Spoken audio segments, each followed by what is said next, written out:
오늘 주일을 맞이해서 온 오프라인으로 예배드리는 새물교 모든 교우들 위해 하나님의 섬세하시고도 또 구체적이고 또 깊은 은혜가 임하시기를 간절히 축복합니다. 이 어려운 시대 여러분이 기도할 때마다 하나님께서 그 기도 다 들어주시고 또한 응답해 주시기를 또 간절히 소망합니다. 어떤 사람이 SNS에 올린 글이 있어서 좀 관심 있게 보아서 저도 좀 기록을 해놨는데 여러분과 함께 공유하고 싶습니다. 이런 글이 있습니다. 만일 당신의 마음이 우울하다면 그것은 당신은 과거에 살고 있는 것입니다. 만일 당신의 마음이 불안하다면 당신은 미래에 살고 있는 것입니다. 만일 당신의 마음이 평온하다면 당신은 현재에 살고 있는 것입니다. 여러분은 미래에 살고 있습니까? 과거에 살고 있습니까? 아니면 현재에 살고 있습니까? 따뜻한 글이고 우리에게 뭔가를 좀 생각하게 하는 글이라서 먼저 소개해 드립니다.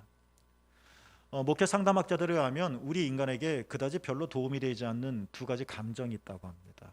첫 번째는 이미 지나간 과거 일에 대한 지나치게 후회하는 감정인 거죠. 죄책감이라고도 말합니다. 자책감이라고도 말을 하죠. 이미 지나가 버렸습니다. 어떻게 할 수가 없습니다. 그런데 그거 붙들고 있는 겁니다. 또 하나의 감정은 아직 일어나지 않은 미래의 일에 대한 걱정입니다. 아직 오지 않았습니다. 그런 일에 닥칠 개연성이 있을 뿐이지 꼭 닥칠 것은 아닙니다. 그런데 앞당겨서 그 미래의 일을 지나치게 걱정하는 감정도 우리 삶에 그다지 좋은 결과를 영향을 주진 않는다.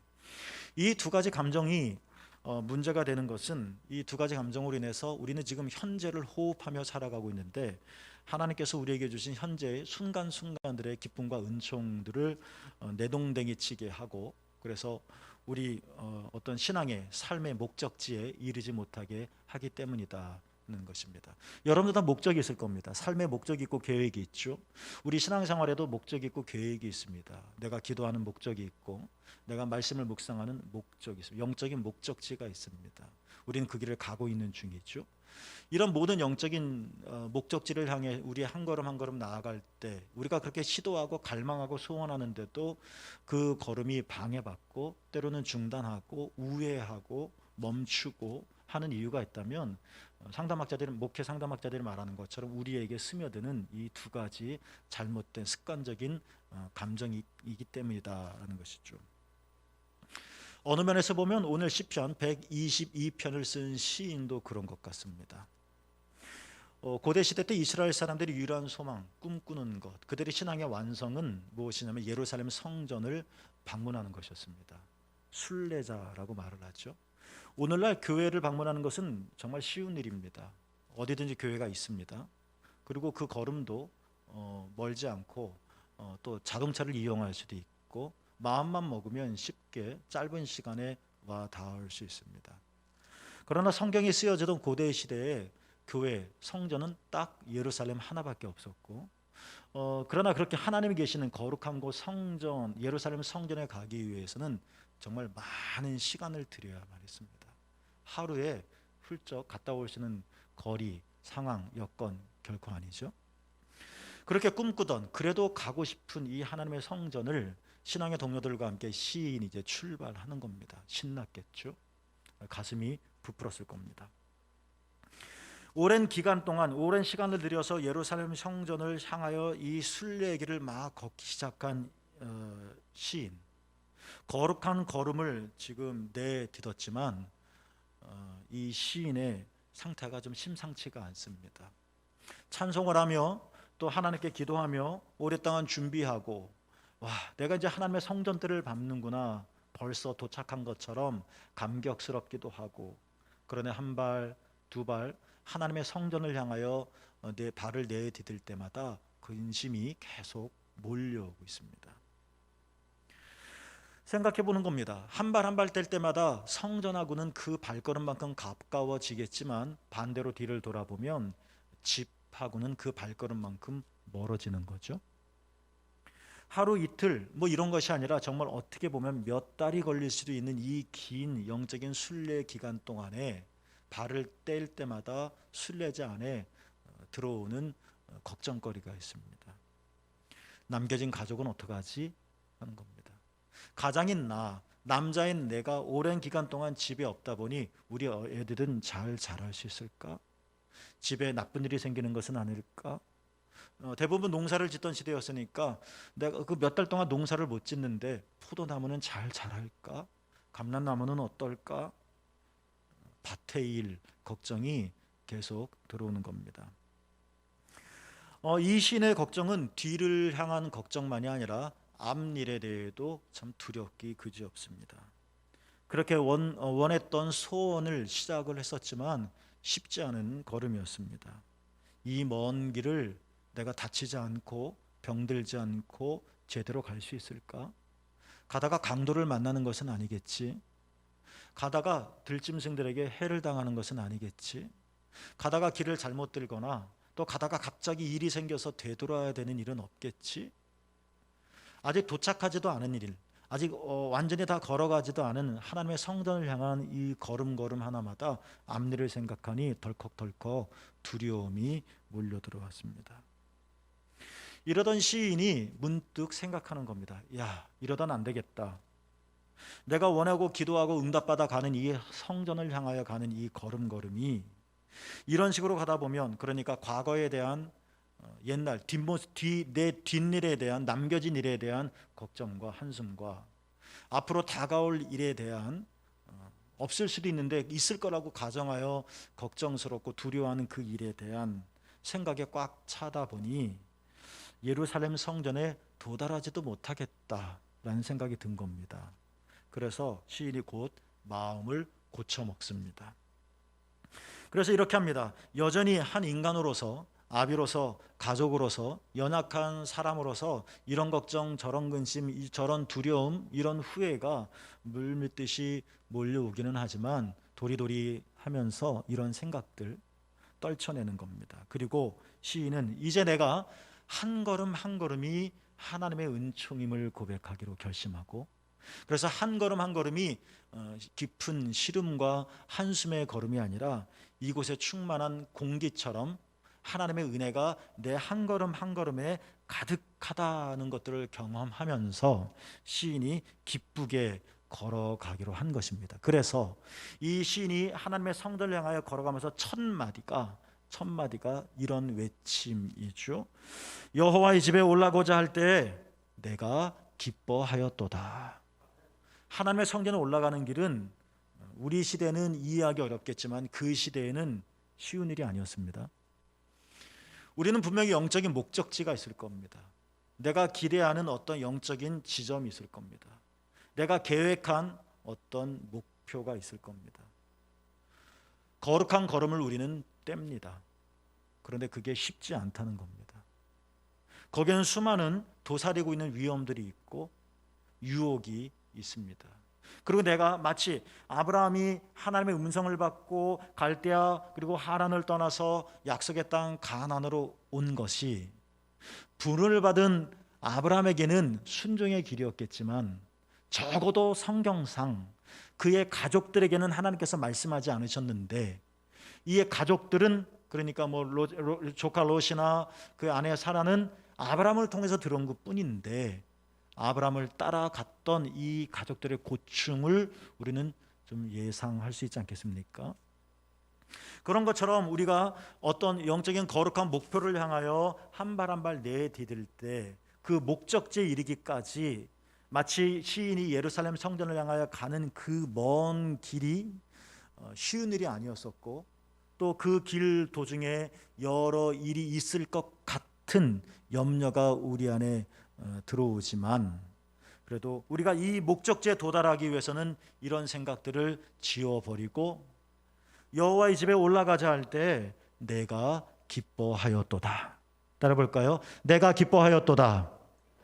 우리가 어떻게 하면 이 영적인 지점에 도달할 수 있을까라는 것입니다. 오늘 이 물음을 가지고 시인의 말씀을 좀 묵상해 보려고 하는 겁니다. 우리가 여호와께로 돌아가자라는 큰 2022년의 주제를 가지고 말씀을 묵상하고 있는데 여러분 결심하였습니다. 여호와께로 돌아가기로 말이죠. 근데 그 걸음이 숨 한 번 쉰다고 도달되는 것은 아닌 것인가. 여호와께로 돌아가기까지, 아버지 집으로 돌아가기까지, 예루살렘 성전에 향하여 도착하기까지 우리 안에 많은 생각들이 들어와서 우리 영혼을 공격할 텐데, 우리의 발걸음을 멈추게 하고 유혹할 텐데, 이것들을 어떻게 넘어갈 수 있을까 하는 겁니다.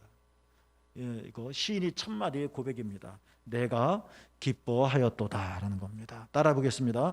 내가 기뻐하였도다. 근심하며 걷는 자가 있습니다.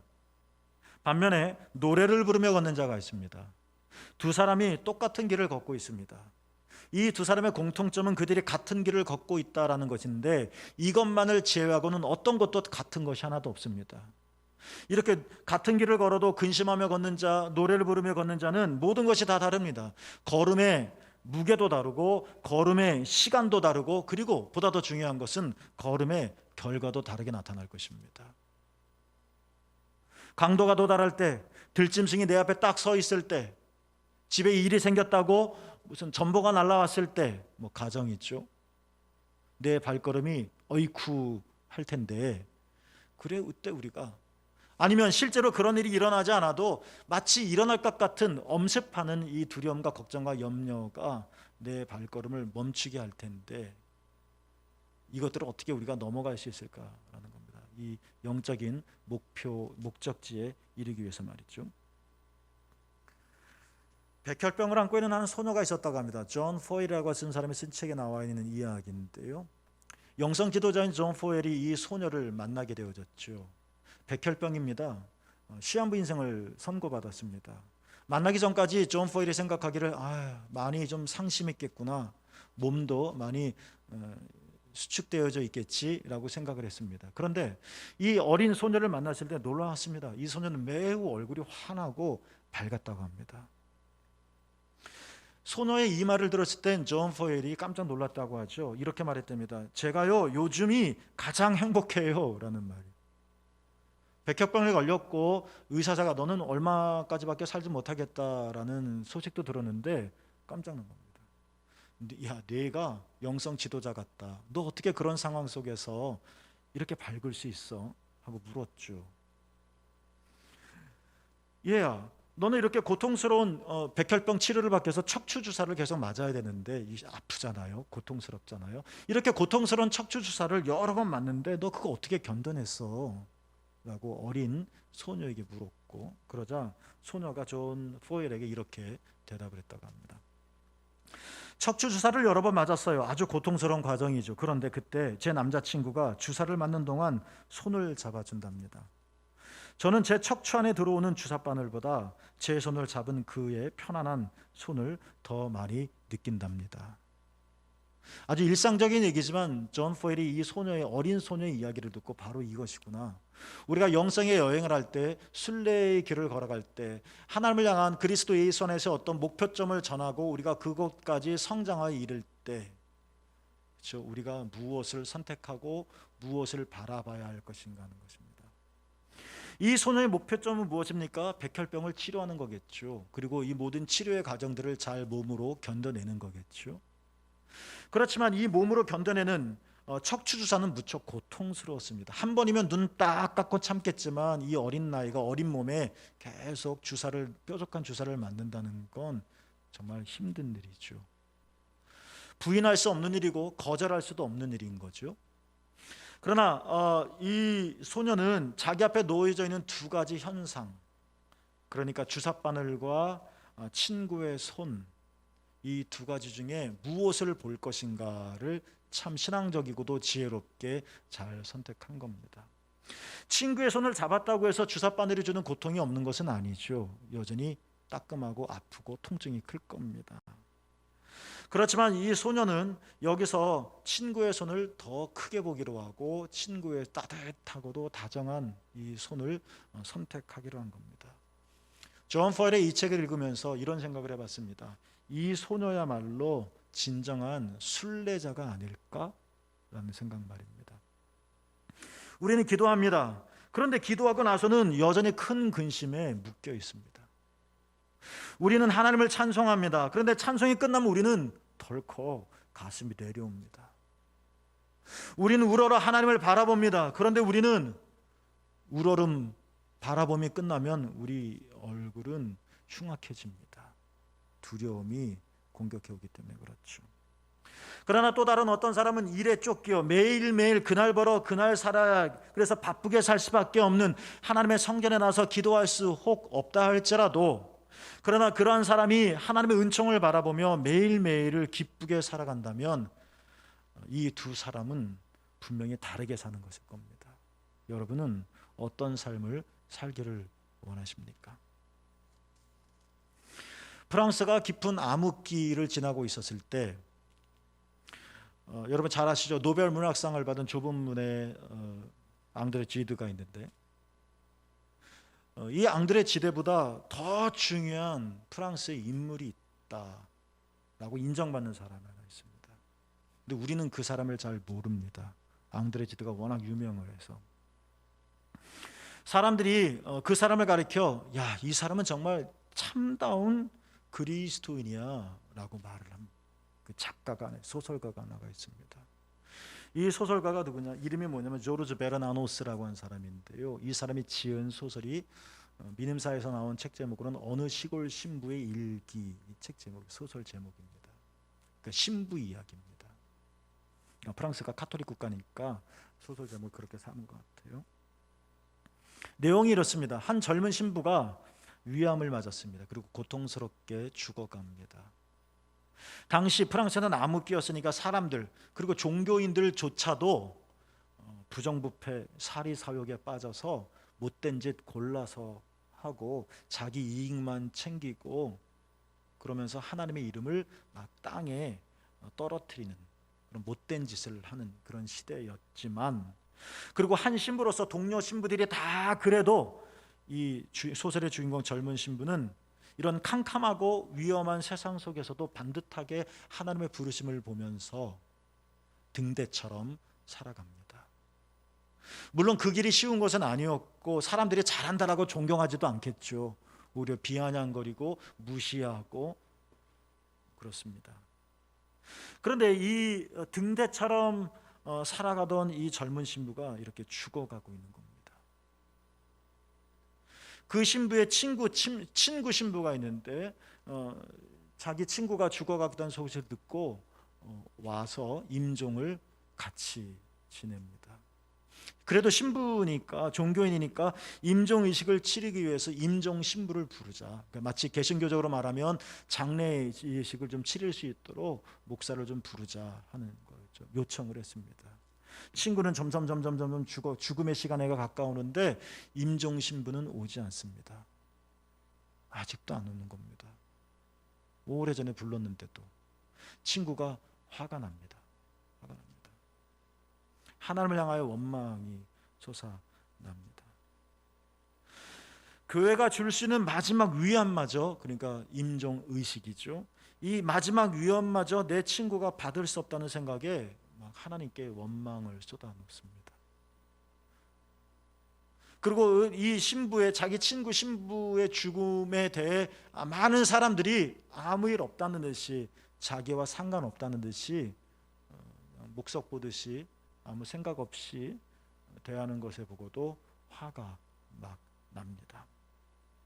마치 자기가 보기에 정말 외톨이가 되어서 하나님에게서도 임종의식을 치를 수가 없으니까, 사람들에게서도 버림받은 채 외롭고 불행하게 내 친구 신부가 죽어가는 것 같은, 그래서 더 괴롭습니다. 그런데 이 신부의 친구가 죽어가는 신부의 삶이 자기가 처음에 생각했던 것처럼 비참하지 않구나 하는 것을 곧이어 깨닫게 되어집니다. 그래서 이것들을 자신의 글로 써서, 편지를 써서 사람들에게 이제 알려주는 스토리가 중간에 나옵니다.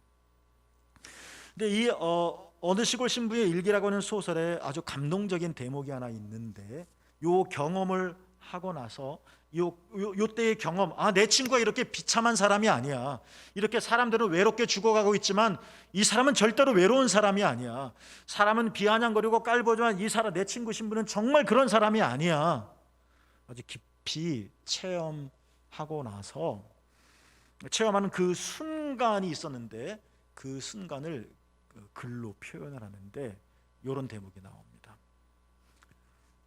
그런데 잠시 후, 그러니까 소설의 내용입니다. 그런데 잠시 후 그러니까 죽어가는 신부죠. 그가 손을 내 손 위에 얹고는 더 가까이 오라고 눈짓을 했다. 그리고는 내 귀에 다음과 같이 속삭이듯 그러나 아주 또렷한 목소리로 이렇게 말했다. 그게 뭐 그리 중요한가? 은혜는 어디에나 있지 않은가?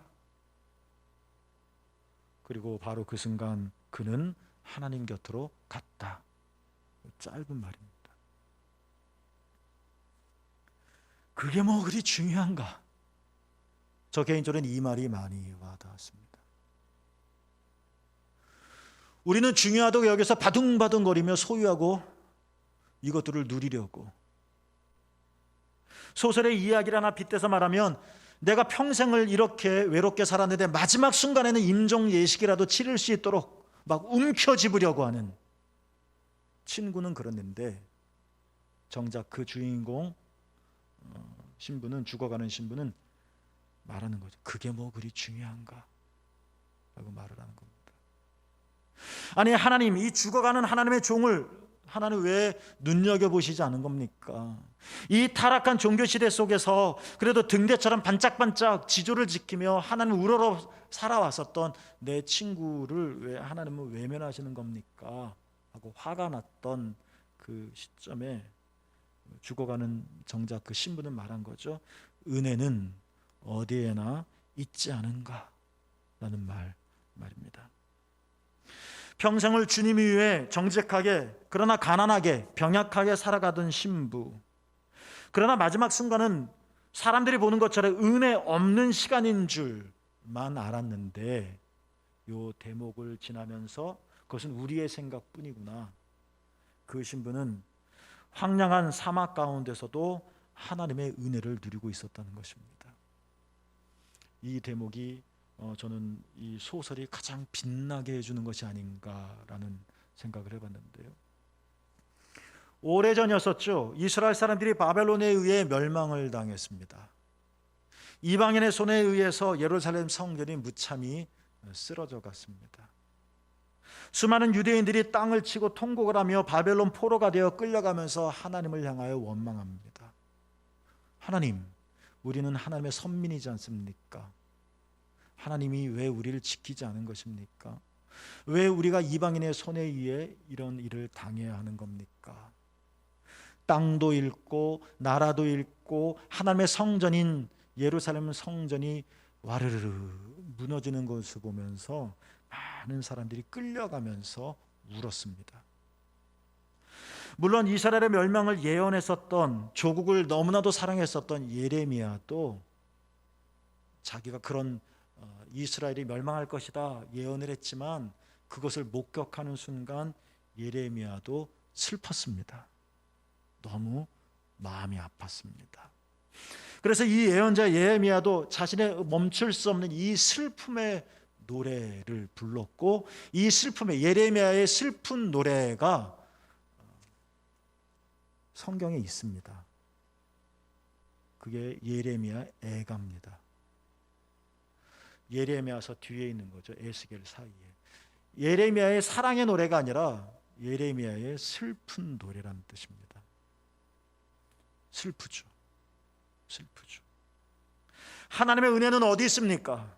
우리가 예루살렘 성전을 향하여 가는데 왜 들짐승을 만나야 되는 겁니까? 내가 다 뒤로하고 하나님을 얼굴을 보려고 나가는데 왜 내 밭에 흉년이 들어야 되는 겁니까?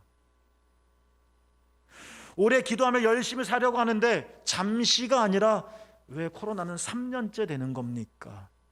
왜 의인이 고통을 받아야 되는 겁니까? 우리의 질문은 끝도 없을 겁니다.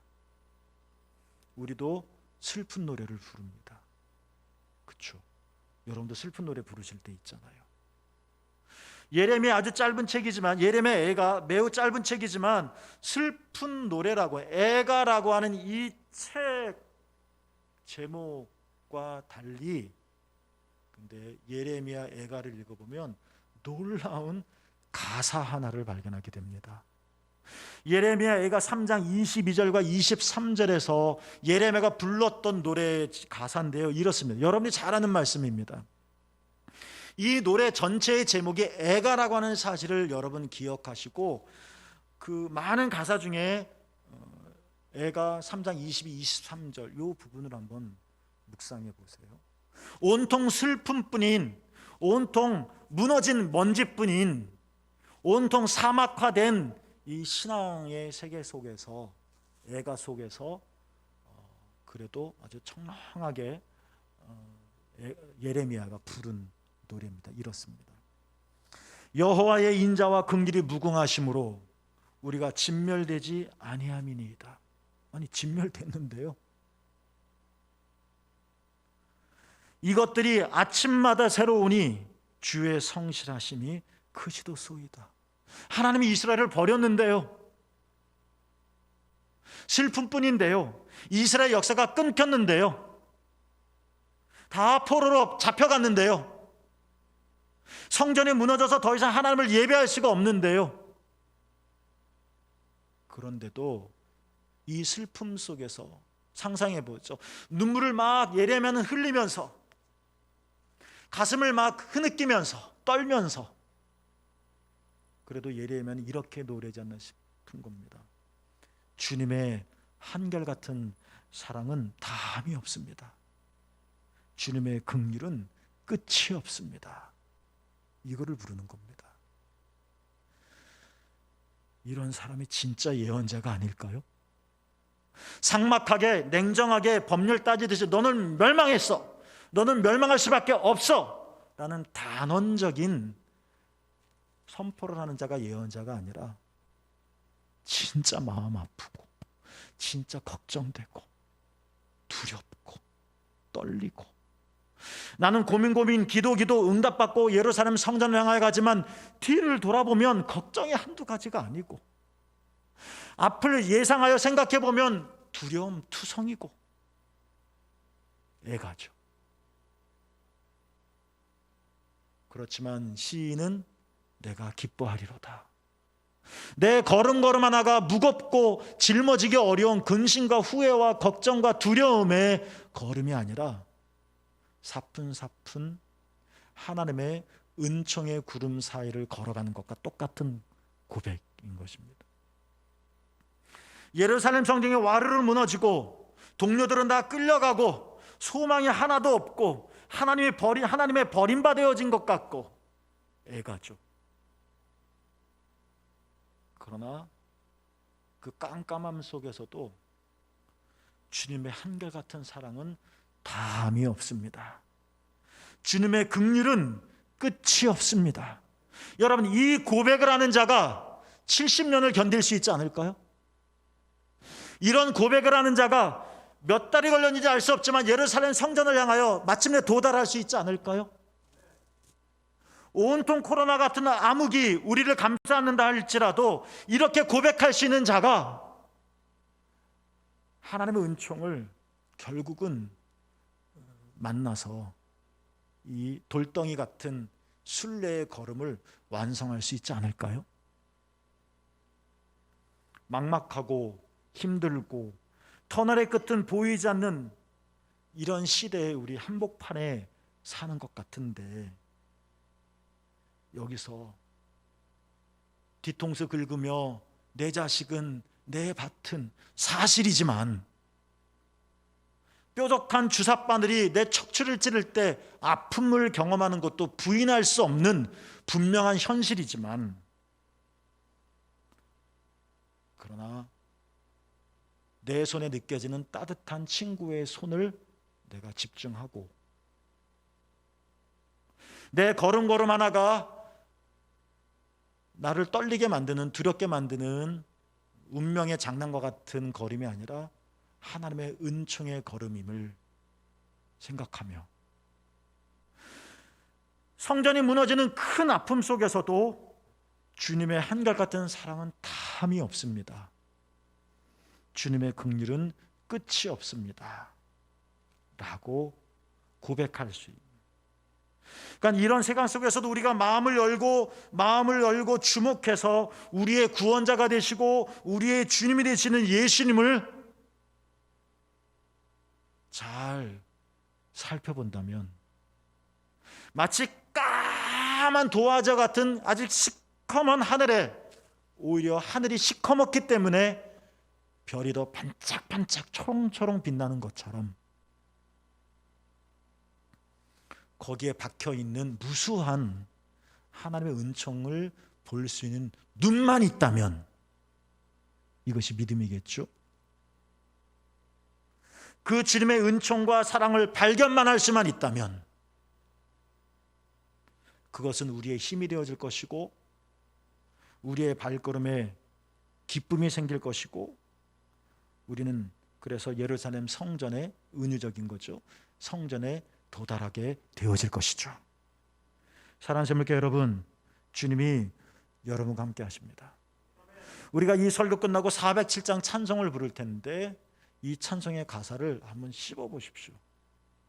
여러분의 이야기처럼 주님 없이는 살 수 없는 이게 우리임을, 주님 때문에 사는 것임을, 내 거리가 너무 멀리 있지만 그러나 오늘이 하나님의 은혜임을 알기 때문에 한 걸음 한 걸음이 쌓여서 성전에 도달하게 되는 것임을, 그러한 여러분에게 여러분의 발걸음에 우리 예수 그리스도께서 놀라운 하늘의 힘을 내려주시기를 주님의 이름으로 축복합니다. 기도하겠습니다. 하나님 아버지, 깜깜할 것 같은데 여기에도 주님의 은혜가 있음을 보게 하옵소서.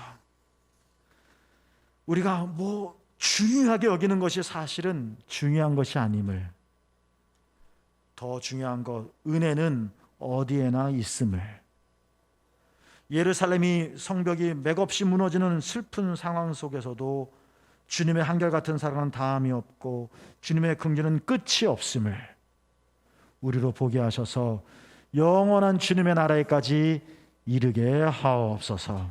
예수님의 이름으로 간절히 기도하옵나이다. 아멘.